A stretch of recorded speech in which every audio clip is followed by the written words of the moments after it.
Welcome back, everybody, to the Refresh Point. My name's Ben, and as always, I'm joined by my constant co-host, Steve. How's it going?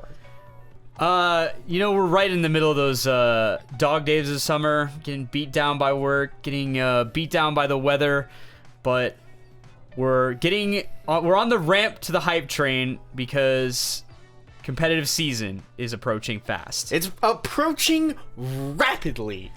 And today, we're putting on some aprons and we're getting inside the kitchen.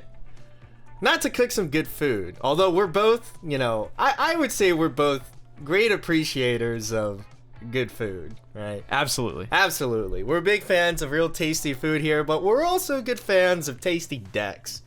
And so today, we'll be in the kitchen a little bit, cooking up a storm of supposedly anti-meta, which is very funny to me because we definitely said in an earlier episode that, this meta is so diverse that, it would be such a pain to even try and make something that answered literally everything.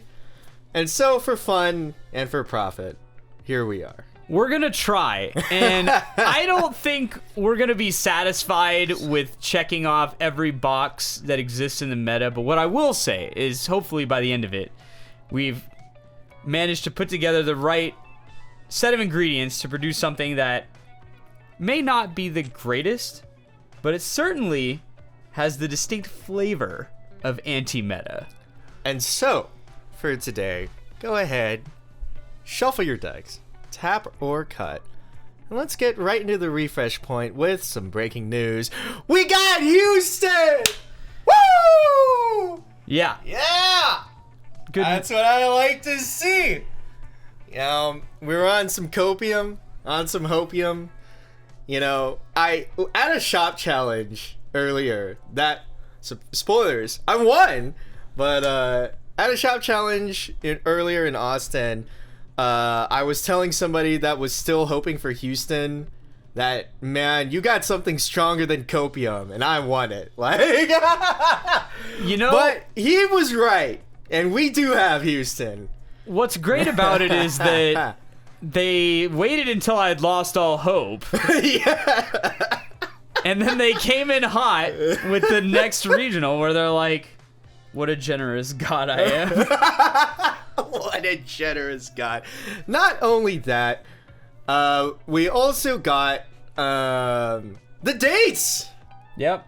Weiss on Sunday. Weiss on Sunday still. You don't have to change any flights that you may have purchased, If they were changeable, which, I mean, mine weren't, so thank God for that. And right now, you, I, and everybody else, if you're really going at it, and maybe just because it's the only local you're going to go to anyway, are going to shop challenges. We're all fighting for them buy cards. Yeah. We're all having a go at it. I don't think buy cards are essential to winning regionals. No, absolutely not. It certainly doesn't hurt. Doesn't hurt at all. And that's pretty much it. We got Hololive 2. We talked about it last episode of our double episode banger or rager. Thanks to the timeliness of both Gen Con and Ben taking a trip. We had to really fight hard to record at certain points. Yeah. But we got it done. Should be back on the regular schedule for the rest of the year, barring anything unforeseen. But life happens. It does. And what are the relevant incoming sets? This is something that I meant to look at it, but is Ari Ferretta real at all? And that's November though, right? It's not. It's not anytime soon. And is it real is an opinion. But I think the consensus from Japan is that it wasn't very good on release. I have faced it once, at Gen Con. Somebody was playing it. Oh, fun. And what I will say is they suffer from a problem that several other sets have had, which is a distinct case of keyword fuckery. Where they have a lot of really annoying keyword problems. They have some really powerful cards gated behind some really obnoxious keyword dilemmas. So, I never take Japan's word for it when it's with regards to what's gonna be good in the meta, just because their meta is so different from ours that, and I think they also struggle to explore the meta in a way that I find satisfactory. Mm-hmm. But pretty much the only thing that's left on the menu, Nazarick, we have, or Overlord, if you prefer to call it that. That's coming out pretty soon and will be legal for nearly every regional. Yeah. And then I think it's just one. legal for every regional. I think there might be one that's because Chicago. It's legal for Chicago, but I think there's one right before. There's one on the weekend of release. It's in Canada. Okay. Yeah. So that one's good. That one is gonna be right as rain. Just all. Gura and Gura related accessories. Yeah, it's gonna be 50% Gura and 25% Sword Art. So good luck to whoever's going into that. But after Nazarick, I think the only other thing that's meta relevant is Azer Lane, which should be coming in at the end of October. Yeah. So that'll be not legal actually for Houston. It'll be for the December regionals. Correct. Yeah. So that would be Atlanta, yeah, California, yeah, or Mexico City. I don't remember. There's a Mexico City is halfway through November, so yeah, should be legal for Mexico City. There'll be a few that have to deal with both. We don't know. I thought we knew, but I guess we don't know Chainsaw Man, and my guess is it's not this year.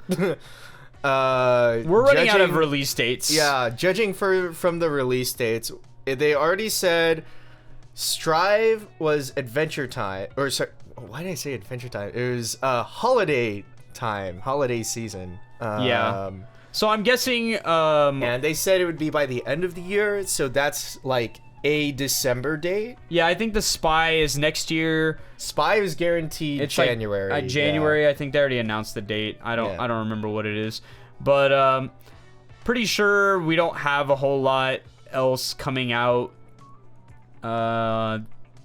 before most of the regionals are figured out. Now, what I will say is Worlds is, who knows? Worlds is always going to be a wild situation based on what comes out between now and between the end of the season when Worlds develops, or when they announce the date. Mm-hmm. The Worlds meta is a great skill tester for the people who make it, because you are not going to have any proving before Worlds. Yeah. So if you get a good read on the meta and you know exactly what to do, then you're gonna do well. And it will be interesting. Yeah. So we got, obviously, and there's a lot of wrenches too, because even though Chainsaw Man is doing well in Japan, and that's something you might look at, and Spy will come out in January, and Licorice Recoil will come out sometime. I think it's earlier than Spy. Yeah. I don't remember the date. I don't either. But Guilty Gear will definitely be the biggest kind of wrench. Yeah, in deliberation. You can take two mental approaches to that, I suppose. I guess if it was good. Historically, I think the data will tell you that first sets of English only releases have not been what we would call peak meta. Yeah. We have fringe meta, near meta, almost meta, right, and eventually meta after we release another set. Yes. But meta on the first set hasn't happened. Not common. Not common. No. Has it happened? I think I would argue Adventure Time on release was probably meta pretty close to the top. Yeah. That's fair. But I mean, there was a rapid fall off. Do you think Meliodas on release was meta I mean, relevant? it was meta relevant. I don't think it was top of the meta, but Sure. it was close. I think defensive focus end games have always been a questionable thing, especially in the English meta. Japan loves defensive end games, but I think the development of the game in the last few years has angled away from them. Yeah. Yeah, that's fair enough. So we'll see. Maybe we can far slash with the best of them. Or maybe we will far slash with the rest of them. And we'll find out. Next up, we're going to talk into the Spy Corner for a quick second. Because we had a shop challenge. We've had a few shop challenges now. I won the most recent shop challenge that we both went to in Austin. In very nebulous circumstances. Because I had, the day before, flown back from Vietnam. And let me tell you, if you've never gone on an international flight and never gone on 18 straight hours of flight into resetting from a 12-hour difference time zone, that's not the best mental or physical state to be in for playing optimal card games. I'm here to tell you. Let me just tell you. We have a mutual acquaintance that plays in our community, and he and I have known each other for a very long time, and we used to play other card games. Yeah. And so, you know what I'm talking about. Sure. So, this guy, the building, the real proving and testing when we used to play L5R together, it didn't start until the night before. It didn't even start. That was when the building began. This man is a legitimate lunatic. He would stay up until like 4 a.m. building and testing the night before. Man. Like, he had the general idea, but the actual cooking was right before the event. And then like no sleep whatsoever, followed by tournament victory. And yeah. so like, I'm convinced now that the worse you are physically and mentally, the stronger you become somehow. I don't know how it works. I give up trying to figure this stuff out. Yeah. But And congratulations. so, yeah. Thank you. But on a quick note, it's very funny, like, whenever, even at the regionals before, and even at this shop challenge now, maybe there is something to that, because even though I try to ignore it, like, the nerves always come. Yeah. Right? Yeah. Yeah. I was so tired. Like, I was just like, this seems like a play. All right, we'll go. Yeah. And it all just kept, coming up Millhouse. I think on that day. I think that when you're intimately familiar with the thing that you're playing, I think some people would tell you this too, is it kind of plays itself, where like you're not thinking consciously at all points because you're making the same plays that you've made like 100 times. And that's kind of the goal, is you want to free your brain from as much as possible. The reason you test relentlessly with the same deck is that so you don't have to think. And the thing you can think about is your opponent's deck, what he wants, what he's doing, the state of the actual match you're in, the specifics of that game. Not like, how many cards do I need to do this? What is my stock need to be at? What power threshold? You memorize all that shit. You don't think about it at all. And it doesn't even enter your brain. You're like, oh, what am I facing? Okay, these are the plays I need to make. These are the power thresholds I need. This is the resources I need at the end game. And you never once consider them because you've already considered them so many times. Your brain's like, I already got this. So you can start concentrating on the little details that change every single match. What's my deck state at? What's their deck state at? How many climaxes are where? Where are they located? Like, stuff like that. And Weiss is kind of a mental game in the sense that, like, if you get distracted during the game and you lose focus, you'll forget stuff that's match important. Did I just trigger a climax? How deep is it? Do I need to pay it out? Do I have enough resources? Like, the more you get distracted during a game and the more you can't focus during a game, the harder it is to play Weiss really well. And I think that the more you can relieve your brain from the stress of playing a deck, then the better you're going to be. And so I'm not surprised when people playing their decks they've been playing do well. That's not surprising to me. Yeah. It was, although I will say it was definitely, there were definitely questionable plays that you yourself witnessed. Sure. Everybody makes mistakes. But it, you know, I agree with the statement that the game desires drama. And that was a dramatic finish. Yeah. So just to lay it out, I was fighting, and funnily enough, we had played 2 friendlies before the tournament started. Yeah. Me and this Escanor player. And we fought each other in Swiss, and then I won there. And so we met in finals, and I was like, here's round 4 of Escanor training. Yeah, I lost to it in top 8, partly because I made a questionable play that I doubt I'll ever make again, but partly because I just got beat. And so I had a privilege of kind of watching the end state of the game that you guys were playing.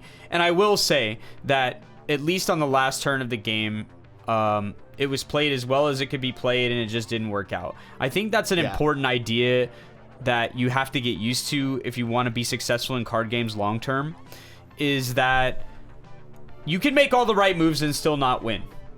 Like, you have to make peace with that, and you have to acknowledge that that is a state that is going to come up frequently, where you did what you needed to do and it didn't work.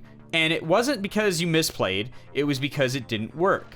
And that's part of the game, unfortunately, is the variance part that says that it didn't work is part of it. And you have to do everything you can to ease your mental into that. Because the other part of it, that's the flip side of that coin, is that it's almost impossible to play an entire game perfectly. And frequently the reason you lost, and the reason that I lost in top 8, was because you made a questionable decision that did not go well. And so you need to acknowledge your role in your defeats, but you also need to acknowledge that some defeats will come no matter what you do. And if you constantly torture yourself with the idea that you could have made a play that could have changed the outcome, you're going to be permanently unhappy and dissatisfied playing games. Because games, all of them, except for chess and possibly Go, they all have some element that's out of your control, is high variance. And even in chess and in Go, the variance becomes you. Are you tired? Are you hungry? Are you thirsty? Are you upset from something else? Like, did you have stress at work or whatever? You're the variance. Mm-hmm. And so all games have variance. You have to try and make peace with that, and otherwise it's going to be very difficult for you to sustain a long-term competitive career, because you're going to get tilted and you're going to burn out. So I've spent my entire life fighting this. It's been 20 years and it'll be 20 more. But it's important to vocalize it so that you yourself can hear it. Hear yourself saying it, so that in the future when you feel those feelings, you're like, remember what you said about the thing, about how this is part of the game. Yeah, you're not exempt. So, yeah, if you struggle with tilt, keep struggling, King. I support you. Or Absolutely. Queen. Yeah, absolutely. And so just a final note, if you're an Escanor player and you're fighting a slime player, I think you do have to be ready for the board state that slime puts together that says, what if I had a full hexproof board and you can't do anything about it? But I just like on a site, because that was the end, and what is it? That was the end state of that game, was that the Escanor player happened to basically only have the resources to double Escanor and not like potentially triple and like side all 3 times. Yeah. You needed too much damage. There was too much of a damage lead. Yeah. And so like I got severely lucky because I was able to rip the memory punch on the first Escanor. Yeah.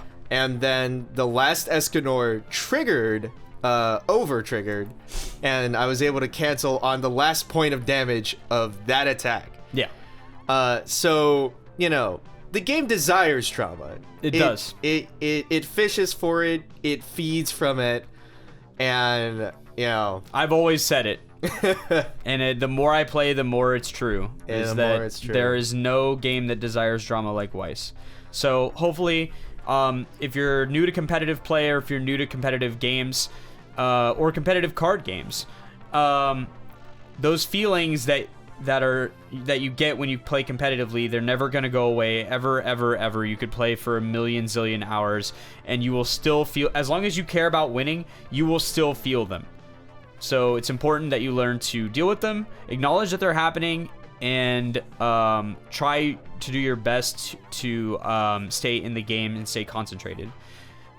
So yeah, I mean, great job. This is your first competitive card game, right? Yeah, it sure is. I mean, what more could you ask for? It's only taken you how many years? You know, I guess I've been playing for Did you start pre-COVID? No, I started, I guess, kind of like mid-COVID? Right, yeah, mid/after. I mean, it's almost 3 years, man. Yeah, man. Crazy. I started by playing a Batman Ninja list and just trying to make it better for a whole year. Well,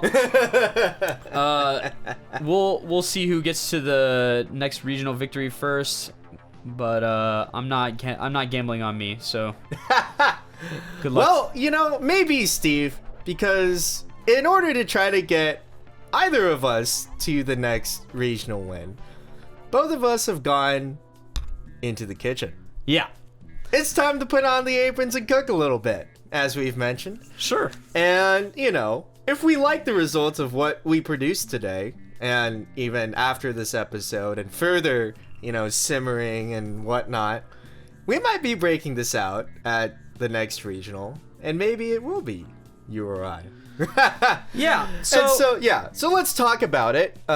You came up with a list of requirements that I agree with, in that here's what we got, especially for September in particular, because, you know, maybe what is it, Arifureta or Azure Lane, yeah, maybe that makes a certain splash that matters, but here is the important upcoming shtick. Sao, Overlord, Slime, Hololive. These are going to be our mainstay components of the meta. Yeah, and I would say that if you go to a Weiss regional, these are going to be 60%, 70% of all decks are going to be these four.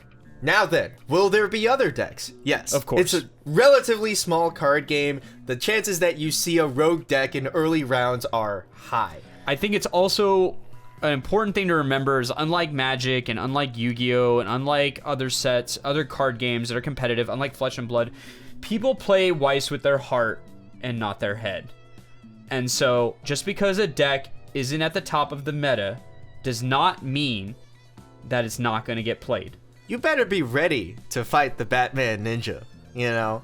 Or ready to fight anything that anybody wants to play. Yeah, you want to be sure, you want to try and memorize everything that could be played. Realistically, not possible. Try to concentrate on the stuff you think you'll see, and if a rogue thing comes along, then it kind of is what it is. The scariest set, in my opinion, Bang Dream. It's a 10 quadrillion cards, and there's no possible way you'll know what they're playing. Oh yeah. You'll have an idea. Maybe. Where you're like, okay, I've seen these climax combos before. And then you're like, oh, what does that do? And they got a bunch of weird zeros and stuff. Yeah. And it's a terror deck. I hate seeing it. Whenever somebody flips it over, I'm like, ugh, now what? You know, it's funny. I did face a Bang Dream deck at the shop challenge, and I ripped off two Murin combos before, like, thinking, oh god, is it buns time? Am I gonna get buns for luck? And then I looked at Cross, and it was a blue-green deck, and I was like, nope! And then I comboed a third time. Well, what I will say is that they have a brainstorm that makes it where they can play events without color. But fair enough. But I didn't see it. Anyway, and I didn't see red. We skated. So all right. So let's talk about what we through. let's talk about what we need here. What Right. What do we need? What are our anti-meta requirements? All right. So we have some power requirements first off, right? Alice has been around for long enough, guys. We know what we need to beat over Alice. And you can either beat over Alice, or have a game plan resilient enough that you can get over it at 2. Right. So we need to either mitigate the damage from Alice, or we need to beat over. And it's okay if they counter, as long as we didn't have to pay. If we have to pay and then we get beat by the counter, that sucks. That's bad. We don't want that. So 11K, that's the magic number. That is Alice on defense with no counters. So if we can't reach 11K, we're not interested at all. So we need 11K, and preferably multi-lane. We need multi-lane 11K. Yeah. Second, we have the slime board at 2 feet Nguyen. All right. So 12.5. Yeah. That's the number, 12.5, and it's hexproof, which means no shenanigans, no death gun, no messing with their power. You have to assume that they're going to have the full package sitting in front of you. It's possible that they could misplay. We don't count on that. We don't count on misplays. We don't count on unluck. We don't count on misplays. No, we assume our opponent is in the best possible situation, which is 12.5. All 3 lanes. All 3 lanes. All right. So, all right. Beyond that, we need to think about what these decks want to have happen in the meta. So when we talk about Hololive, when we talk about Sword Art, when we talk about Overlord, when we talk about Slime, these are the type of decks that are pushing consistent damage throughout the game. They're either pushing damage because they're forcing you to clear lanes out and then they're hitting for value. So in the case of Slime, in the case of Sao, they have big dudes that will clear the lane out, and when you can't get over, they will be hitting for 3. And so, especially in deck 1, super spooky. So at any point, still spooky. Yeah. And Hololive, Soul Trigger Supreme. It's literally a Soul Trigger on every attack. You might as well assume that every card's a Soul Trigger at this point. So you're going to get hit with 3 all the time, frequently 2, and pretty often 3. So lots of damage. Overlord, not a great damage pushing until 2, but still the bar trigger produces more slammed climaxes than any trigger in the game. So we know they have bar. They do have a game plan at 2 that is probably likely to cause some lane clearage. Yeah. So one thing that all these decks have in common, and I feel like this is going to be the most important salient idea in this whole cooking, we'll call this the onion or perhaps the oil, the thing that is going to be the most important ingredient to this. We need to be able to deal with these big fat fields, because every one of these decks is a field deck. They either put something in the back row so they can stash it for later, some kind of value piece like Hololive's 3/2 Guro or Overlord's back row, enablers, or SAO's giant Alice's or Slime's giant Murins, you know, with the hexproof and with everything. We need a way to break that shit up, and it has to happen before we get to the end of the game, because we can't be waiting too long. Because let's get that shit out of here. If the damage swing goes the wrong way and you can't deal with it until 3, then it's possible you can die before you could ever deal with it. So we have a whole bunch of field decks, and so we ourselves want to resist field removal. So we need to be big enough, or we need to be resilient enough in some way to where we can consistently fight for the board. And so we don't want to be running it in. We don't want to have to deal with getting overpowered frequently. We need to be able to contest the board. Yep. Third thing, it would be nice if we could mitigate burn 1s. Turns out Overlord and Hololive's finishers both doing a lot of burn 1. Would be good. It would be nice to have. And you know, any burn mitigation in general would be nice to have. It would be nice to have if we could force our opponent to reshuffle at inappropriate times. So Fumio or any way to get cards from the waiting room into the deck. The reason I mention some of these decks, like Overlord, like Hololive, are very interested in the waiting room and what's in it. Particularly Overlord needs their event to be in the right situation so that they can get it as markers. If they screw that up, then the whole game's done. Freezing the back row. Yeah. So freezing the back row is very, very important to beating Hololive. It doesn't really affect any of these other decks. They're going to be just fine. But Hololive really, really wants to put stuff in the back row and hit you with it later. And specifically... Gura. Right. These things, right? So it's a standby deck. It's a classic standby deck where it's like we have these really good value pieces and then we have a whole bunch of trash. And so a lot of times they'll just ram the trash into you because they know that the value is coming from the back row later. And if it never comes? Yes, correct. If we can hang it back there and get it stuck, then it forces them to make plays they don't want to make. And I think that's a big part of beating decks that have a plan.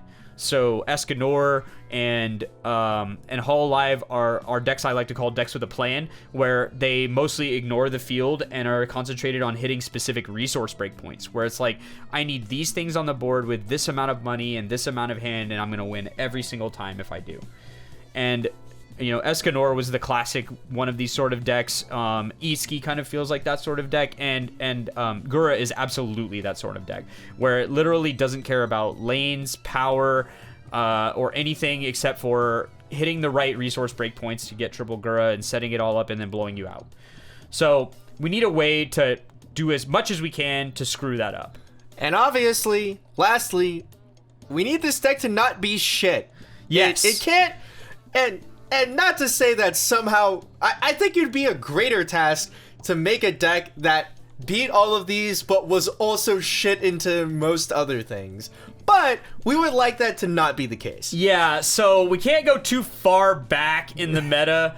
I started brainstorming this, when we thought about the idea, and I was like, oh yeah, GGO, they got like a back row support that makes it where you can't burn one sometimes. Okay, but like, we need to be able to win. We have to get the game into a state where we can win.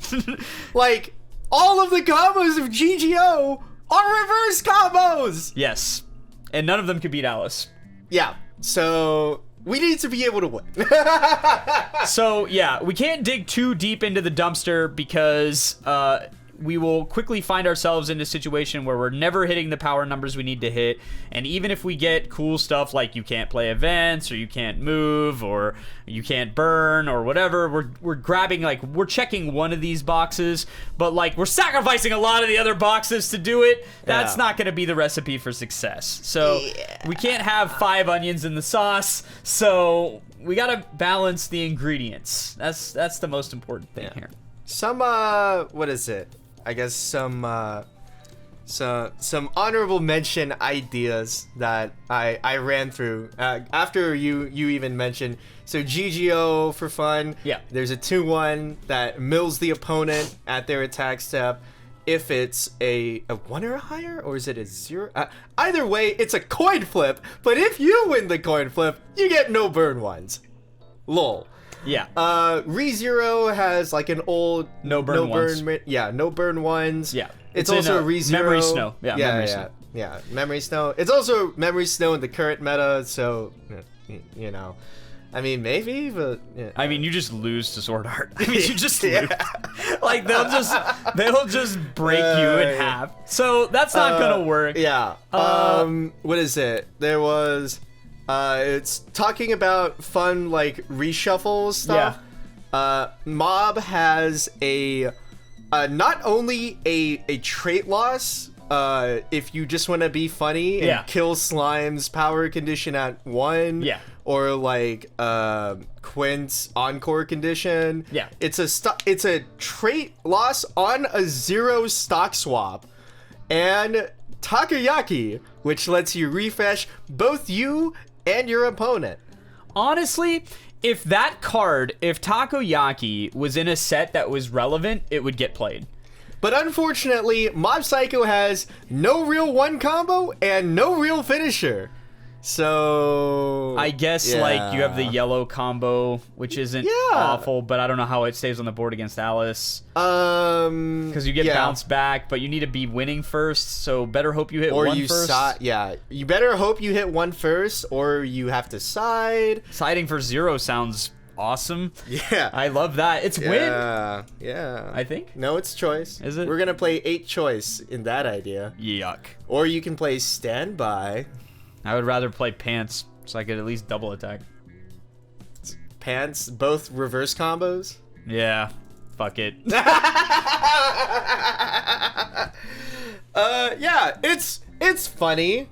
You could... It's not great. It's think great. about it, yeah. but no, it's not great. It feels like what we need is obviously we need dramatic power. There's so many things. So is the thing.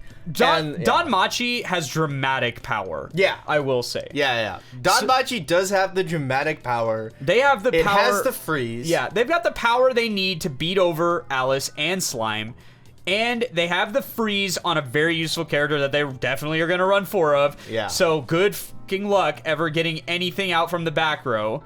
And they also have like a relatively cheap stock swap or stock shuffle, like the fair stock swap. Yeah. So they've got some tools to fight compression. They've got some reverse denial. You know, you've got that 0 that like forces 2 characters back into your hand by clocking yourself. That card's really good. Part of what makes Hololive possible at this point is that Ame is generating like unholy amounts of resources. And if you can deny Ame... Denying Ame is a big deal. It hurts their stock generation a lot. The biggest 2 weaknesses they have are stock generation and deck speed. That's the 2 things they suck at. And so if you can rob them even further of those resources, then it makes their endgame really hard to execute. So... I like Don Machi in the meta. Does pretty good against Sword Art. Does pretty good against Hololive. Does pretty good against Slime. Does it ever beat Overlord? I don't know. It feels like they can't get on the board very well against Overlord. Normally, they would use eyes to answer like fat stuff at level 2, but you can't reverse that thing. So you can't reverse Ains. Yeah. And they have no back row access. Do they have an anti-early? I'm sure they have anti-early, but you know, they don't have good ways to force it off the board, and they don't have. It's a deck that's also like pretty tough to play in terms of. Torch decks are always a bit more challenging and high variance than other decks. They rely on you. If you can main phase all your torches, great. Like, or if you're torching just because you know the deck's empty, that's great too. But gambling on torches is how you kind of lose with those sort of decks. It also has Pants as one of its triggers, and it does a shit ton of raw drawing. So, like, it raw draws 2 extra cards pretty much every single turn. And that alone should draw you into more climaxes, an unnatural amount, more than most decks. So... I like Don Machi as my second tier choice for anti-meta. Yes. Like, checks a lot of boxes in terms of power, finishing, it's got freezing, it's not bad against the other decks in the meta. Like, this is a deck that I'm not comfortable facing. I would not want to face this. This doesn't sound, as a person who's going to be playing Alice for at least a little while in the tournament cycle, I'm not interested in facing Don Machi. Don Machi is scary. Yeah. And last honorable mention, because obviously I'm obsessed.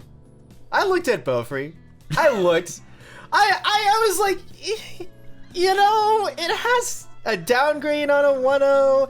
It has a memory anti-early counter, which is like pretty salient. Yeah. You know, because Gura will tend to just pay for the Gura if it's bad enough. Oh, if sure. you kill it. Oh, sure. You know, unless they have one to jam in its spot. Yeah, and like Eins, you know, if you manage to get that, they'll still, you know, pay to keep it. But I mean, pay 1, ditch 2 to send that shit to the Shadow Realm is, you know. There are very few anti-early to memory counters, I'll say. Yeah. And we also have a freeze, which is funny.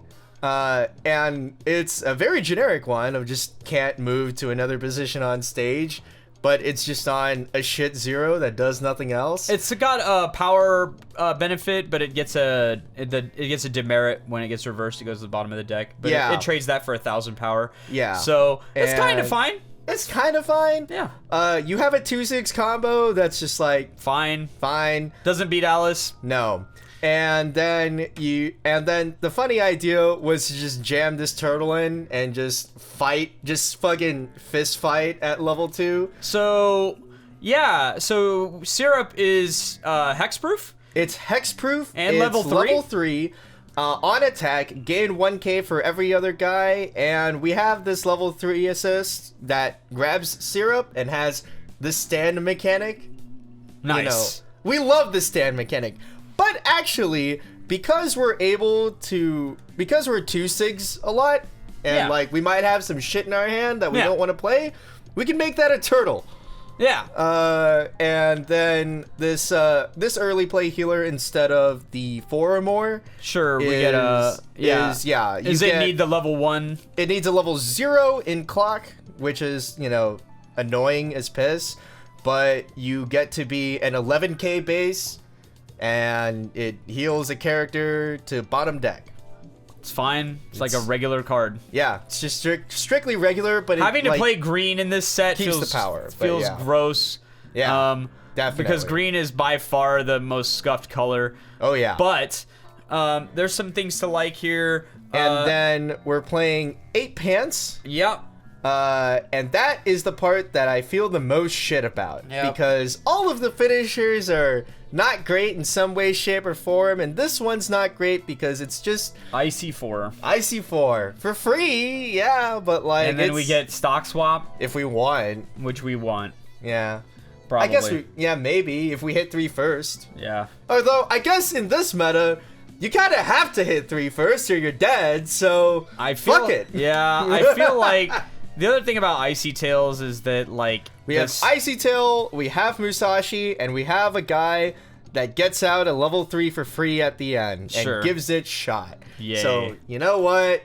Fuck it. So this deck has a couple things that it does. And a pant support for early. We love pants. Yeah. So this deck has got a couple things that it does that are pretty okay. The biggest things that it doesn't do, one, it just does not beat Alice consistently, even with downgrade.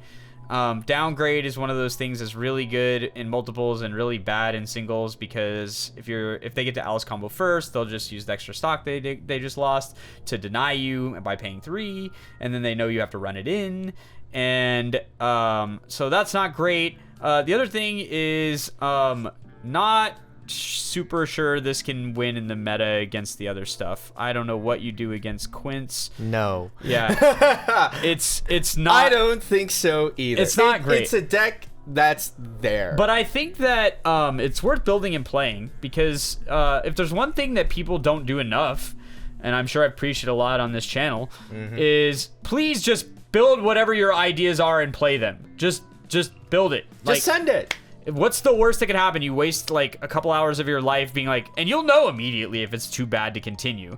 But you might be able to pull some useful ideas out of something where you're like, huh, this feels better than I thought it would. And so finally, the biggest idea that we were tackling is Hololive. The answer to Hololive, it might just be Hololive. We're gonna send a maniac to catch a maniac. And so my first thought when we had this idea was that we need to get the biggest, fattest card pools possible. So that immediately reduced it down to 3 sets for me: SAO, Hololive, and Bang Dream. Now, there is a Bang Dream build in here somewhere, but by God, I don't know the cards well enough. And after 3 hours of my eyes going cross-eyed, I was like, let's try Hololive. I'm a little more familiar with those cards, and the pool is like a third of the size. Oh, there's so many Bang Dream sets. Like, it's just so many cards. Anyway, Sword Art gets immediately disqualified because it has so much keyword fuckery that nothing works right. And so, like, here's the thing, though. If you're really committed to Sword Art and you don't want to play Alice, I promise you, you will win games. You will win games. Just play the Flucklight deck and then just put 3 Berkulis down at your opponent's endgame. Like, if you do that and they're level 3, they literally can't win. They can't. All you need to do is be able to pay for 3 Berkulis, and they cannot win. They will have to kill you with vanillas, which they can't do probably. So hopefully, yeah, ideally, or you deserve to lose. You deserve to lose. So that will always be a deck forever until the end of time. So if you badly want to play SAO, but you also hate Alice for some irrational reason, then you can always play Berkuli. Best dad will never let you down. So, you know, telling them no is always a game plan. Yeah, there's literally no way to respond. Same thing with Haruhi, actually. Yeah, except that deck fails the old don't lose to the rest of the meta thing. Yeah, for us mere mortals, yes. Yeah. For, you know, I know you'll hear this, but for you, Doctor, you can do it. But the rest of us mere mortals, we can't do that. No. No, God, no. All right, so we're going to talk about Hololive, and we're going to include a whole bunch of the classics, and we're also going to talk about some new stuff. Biggest new thing that we're breaking out to really slug with, it's Suisei, baby. Yeah, from the second I saw this combo, I knew that I would enjoy it, and that it would be good in the meta at some point. It's fucking board shuffle time, bitches. And so, if you're not familiar with the combo, it's on play, heal, and at the start of the attack step, if you have her Pants Climax, then you get to pick one of the following effects and perform it. You take all of your opponent's characters, you send them all to memory, and then you put them back onto the board wherever you want. Or you can pay one and ditch one to burn too, if their board sucks and you don't care. So we get the flexibility of having our finisher and our early play as the exact same card. What does that mean? That means we can free up a whole bunch of other slots to do some other cool stuff. It also means... Also, it's our early play healer and our endgame healer. Ah! Yes. So we don't need to play as much other stuff around this. This is going to be the card around which the entire deck pivots. Funnily enough, new Suisei means that we don't really have to play old Suisei. Correct. New Suisei has replaced old Suisei, at least in this particular set of builds that we're going to try and cook up here. Yeah. So, board shuffling, what does that mean? If you're playing Overlord, you instantly lose. You instantly lose. You're so... especially if you comboed first. Yes. And now you've lost the markers. Yes. It's more over than it already was. Yes. So you lose the whole board. You lose every marker you had. I promise your 1/1s are dead. And your 3/2, it's possible that it might be dead too. It just depends on the situation. Yeah. But what I will say is that all of your cards will forget that they had anything cool happening to them. So it's very, very bad. If you're playing Minus Souls, you get insta blown out. If you're playing any field deck, blown out. If you need markers, believe it or not, blown out. So, like... You know, the funny thing is, I guess... If slime, if you sit across from it and you see the pants combo go to waiting room, if you're slime, you can technically prep for it by doing like, okay, let me try combo and just re-grab my brainstormer and hexproof guy. Yeah. And just figure it out. Figure it out next turn. Yeah. After everything's dead. Uh-huh. Well, you're gonna have 2 guys alive, so that's the important part. There'll be 2 guys that are alive. They'll be in the back. And what I'm saying is with slime, for the most part, you know, the option select is like, we kind of have to kill the hexproof, but even if we shuffle the board, like, the hexproof's still there. Yeah. So if we leave Murins in the front, they're 12-5. Right. If we put 2 of them in the back and just kill the front, but they were able to combo, then you've still got Murins. They can reset it, sure. Yeah, for sure. Yeah. It's not gonna be unanswerable. It's absolutely answerable. But you're gonna have to answer it. Yeah, you're gonna have to answer it. We're gonna make you. It's gonna be pretty because funny. Whatever your back row was is gone, and if I can beat your front row after sending it all to memory, that's gone too. So whatever your 3 best cards are that I can remove, I'm going to remove them. And whatever the 2 worst cards are that I'm going to leave you with, that's what you're going to have starting next turn. And there's pretty low chance you'll be able to do anything about it. So that's one of our combos. Now, we need a way, we got to facilitate this thing, and there's a lot of... It's Hololive, people. Really? There's 10,000 level 1 combos. That's been the real big taste testing that we're doing before we've actually played with this idea. Yeah. Full disclosure, we have not played any of these ideas at even once. So we've just been cooking. Yes, please do not think of this as authoritative with any sort of results behind it. This is the cooking session. Next episode, we'll have some... We can report. We're going to taste test it a little bit, and then we'll adjust it with the salt or pepper that it needs. But we need a way... We've fulfilled some of our requirements, right? We've got enough level 2 power to beat over Muna. Right? We love Muna. So we're going to use Muna at level 1 as our main Alice weapon. So, man, we could use Muna forever. Right. And we kind of can. But, like, really, you should be able to beat over... If you send all of their guys to memory and you get 2k on Climax, like, that really should kind of deal the death blow to the whatever the level 2 board is. Maybe it doesn't. If it doesn't, you can always jam Muna. But Muna is their level 2 Slayer. It's 12k pretty much all the time. 12k easily meets our Alice barrier, and with the back row that we're going to attempt to employ... Matsuri. Yeah, we're going to have Matsuri, and we're going to have the Suisei Changer probably as our 2 back row characters. Yeah. Suisei Changer gives 2k whenever you play a Climax. Matsuri gives 1500 to any level 1 or higher card. So we can start to reach some really gross power levels now. We're talking 14.5, 15k. We're over the backups. We're in space. Like, you're going to get beat down on the board. And so we have that. But... the thing about level 2 Slayers is a lot of the times, if you jam level 2 Slayers, we're going to have a hard time producing enough value to keep our resources going. So we need a way to make that happen. We need a way to gain value. And so the combo that I've chosen to work with this is the classic dog combo from set 1. We're talking about the Corone 1-0. The Corone 1-0 is the classic on reverse giving combo. So on play, it gains power, not enough to matter, but a lot for other level 1s. And then we can pick a character. On attack, we can pick a character and we give it on reverse search. Hololive, no matter what build you're playing, tends to be a little weak in the deck speed department. And so I find Search to be a lot more valuable at level 1 than Salvage.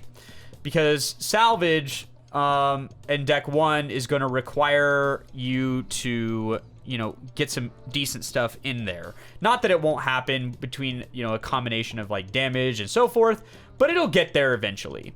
So I think that the Corone combo is the combo I prefer. Now, if they do double Alice, which they frequently do double Alice, then maybe we can get one Corone combo in there to keep the value going and while we're winning in all 3 lanes. So that would be a thing we could do. The other thing is that if they get triple Alice, we might be able to respond with triple Muna, but realistically, as long as we're winning some of the lanes, as long as we're forcing them to make some plays, then I think we're doing good in that space.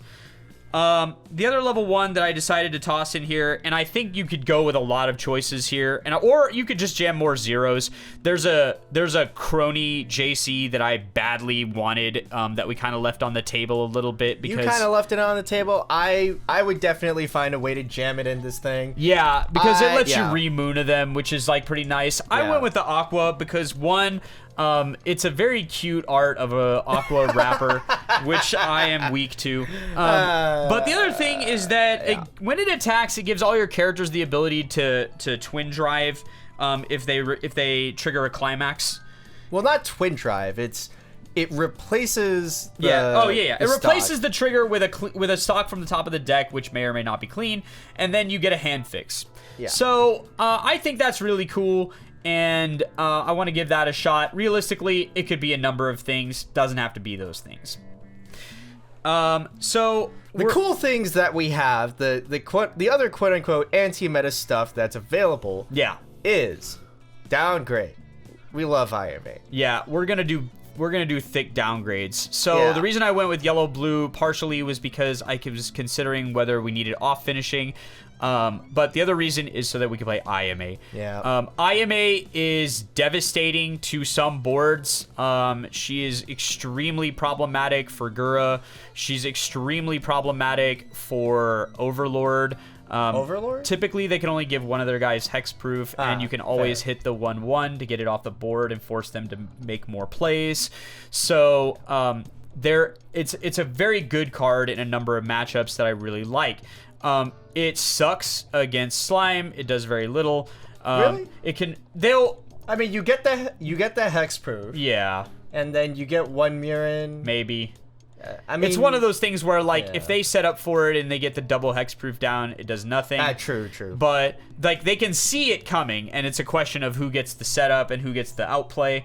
Not super useful in that context. Fair. Very useful in other contexts. The main reason we're running it is because in case we don't want to Suisse, in case the timing isn't good for Suisse, in case we don't have the resources for Suisse, we can still hit Gura straight in the face. And we can still disrupt the board a little bit. Or maybe Muna didn't go well. Maybe there's still Alice's on the board. Maybe there's still, maybe there's some stuff to clean up still on the board.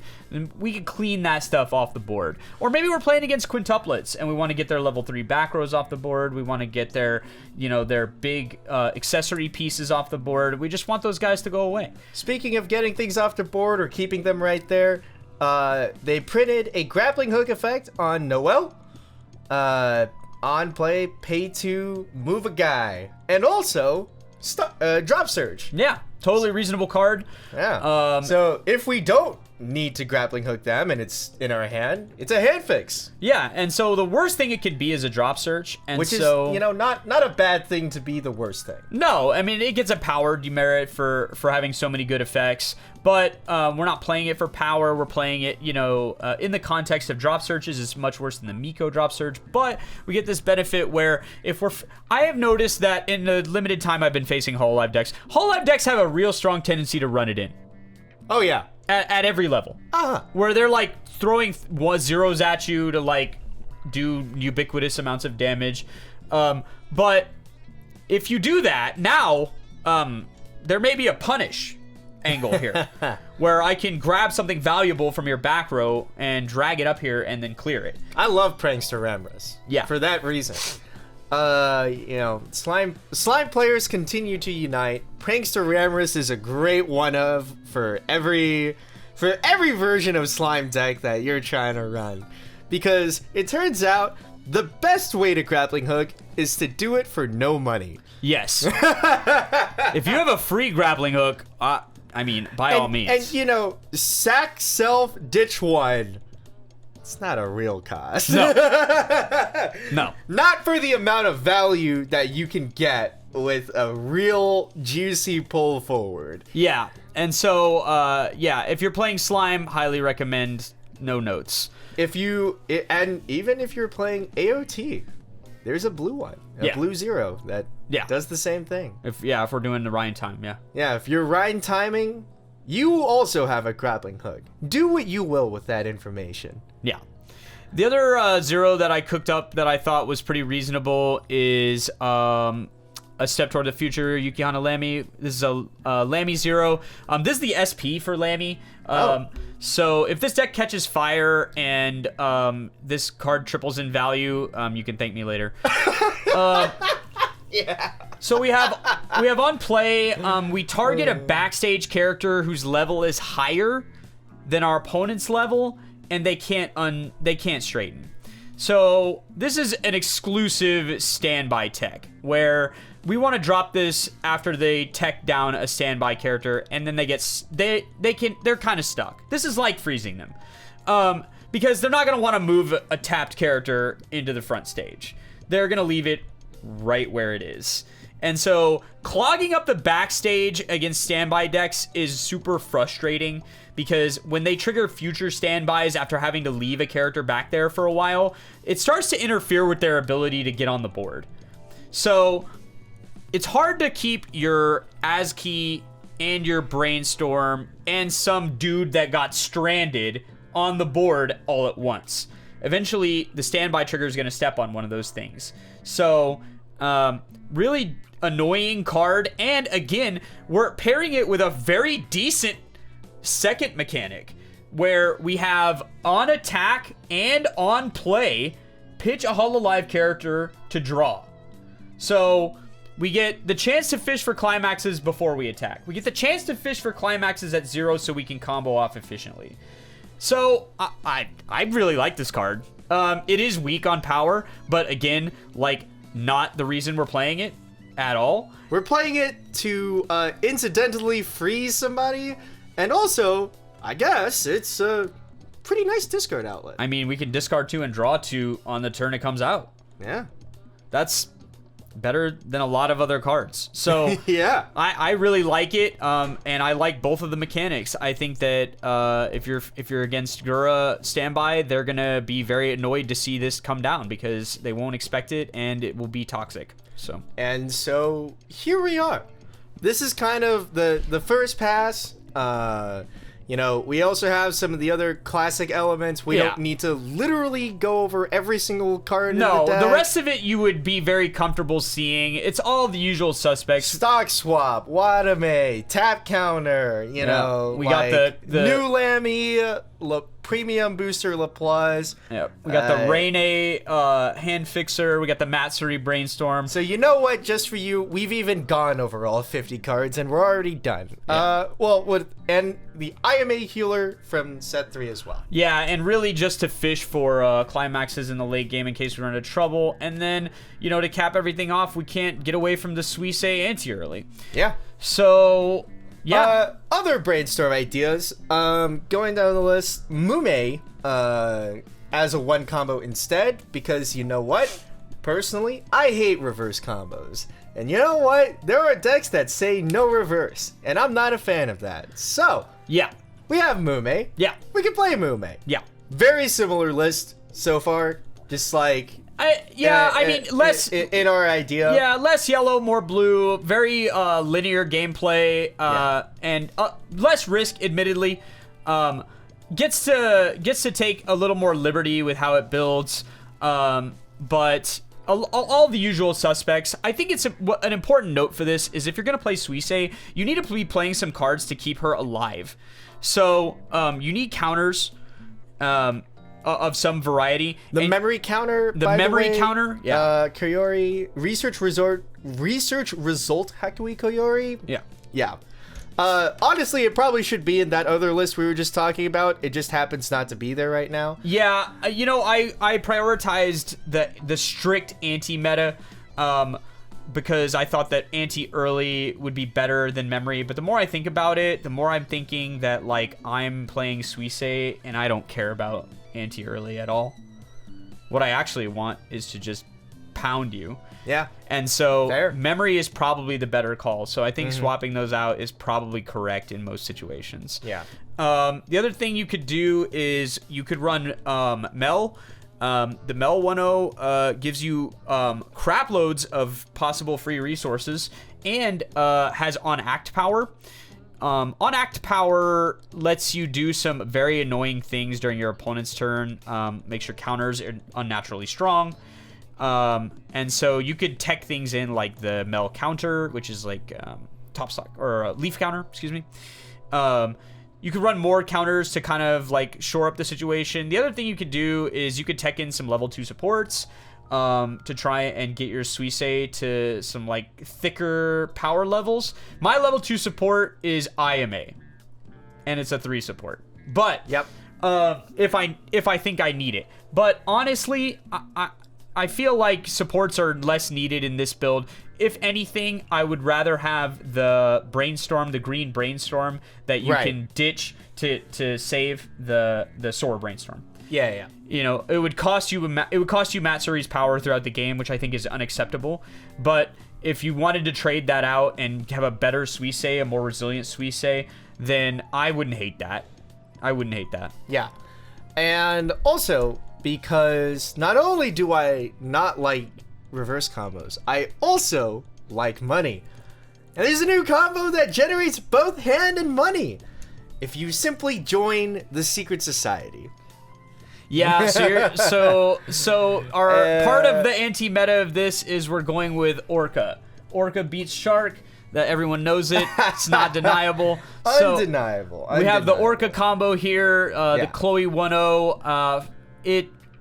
Adding this card to the deck does add a layer of externalities. We need La Plus, and we need ways to get La Plus. Yep. But what we do introduce to this is consistent deck speed, because we get Louis, and we also get a slightly better trigger combo situation. I love door pants. I think that's a great combo.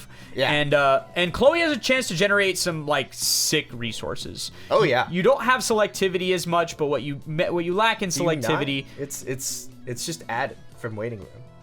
Is it? Yeah, bro. Yeah. On attack, salvage. Oh, okay. And top stock. Yeah, top stock if it's level 1 or higher, right? Yeah. But so you get the hand is so you get the selective. Right. So you get the mel possibility for stock in addition to your combo. So totally reasonable. It's like 8k power. So you need some boosts to like get into that danger range, but you can still run Muna, and we can still run boosts. Like the thing that puts Suisei on the board early is an on climax 2k power.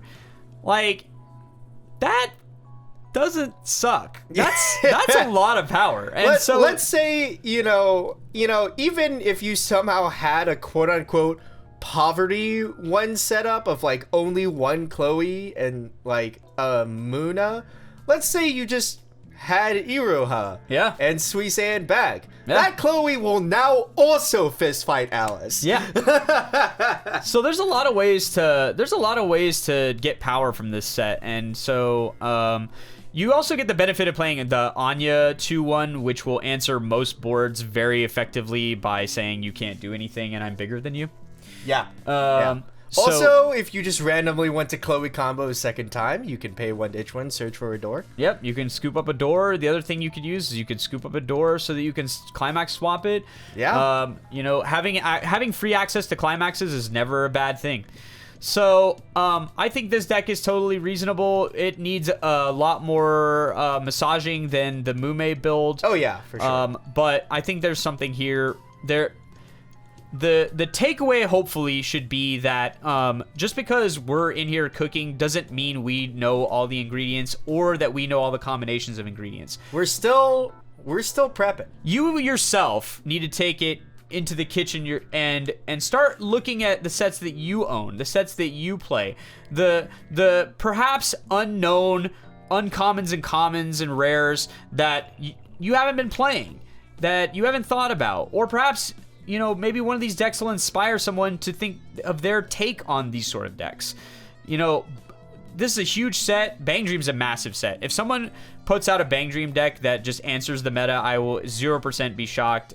Like, zero shock. I mean, there's already kind of something there because the Yukina combo has the whole, like, the bond setup that jacks it up in power, and there's a lot there. And you have buns for luck, like, you know, there's stuff to work with for sure. I think there's a lot there, and they have as many tools or more tools than most. They have the stock swap, they have the Fumio, they can play it in every single build, and for 3 stock, they can just destroy your compression. You know, Simu Chairman did cook up a Bang Dream list for it before Gura.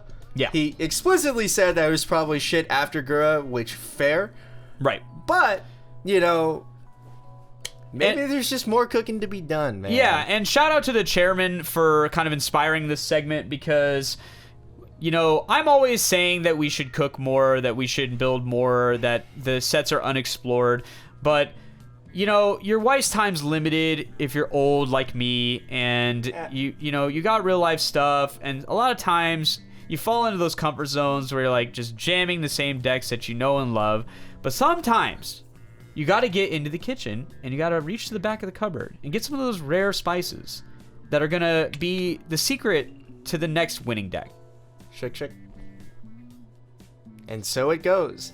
That's it for us today here at the Refresh Point. You know, get into the kitchen, see what you can find, see what kind of nasty stuff you can cook up, and let us know if you've got something you're cooking and you want us to chat about it and it's really some shit. And as a sign that we're growing as a podcast, feel free to reach out to us on X at refreshpointws.